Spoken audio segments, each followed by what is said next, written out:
ঘুরতে যাবি? চ বন্ধু যাবো ঘুরতে। সবই ঠিক আছে, কিন্তু একটা জুতো পরে একটা জুতো নেই পায়ে। আর কি বলবো বন্ধু, ঘরে বাপ আমায় মারছিল, তাই মার না খাওয়ার এতে জোর ছুটে আসতে গেছি, একটা জুতো ঘরেই রয়ে গেছে। সবই তো বুঝছি, বল জোগাড় করে দে না, তোর তো ভালো বুদ্ধি। তোর এক্ষুনি দেখ কি করা যায়, কি করা যায়। দাঁড়া এক্ষুনি তোর একটা জুতো এনে দিচ্ছি, দেখ ভাই, দেখ তোর বাপ আসছে, দাঁড়া এক্ষুনি এনে দিচ্ছি তোর একটা জানো, একজন তো লাইন মারছে, আমাকে বলছে আজকে বিয়ে দিতে বলতো আমার বাপকে, বলছে এসছে।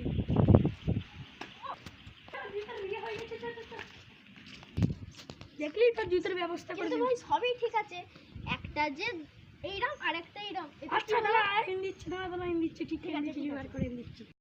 আবার কি বলছি জানো, বলছি যে আজকেই বিয়ে এক্ষুনি করে দিয়ে চলে আসবে বিয়ে করে। চল ভাই, আরেকটা জুতো হয়েছে, চল ঘুরে আসি, চল। থ্যাংক ইউ বাবা জুতো দেওয়ার জন্য।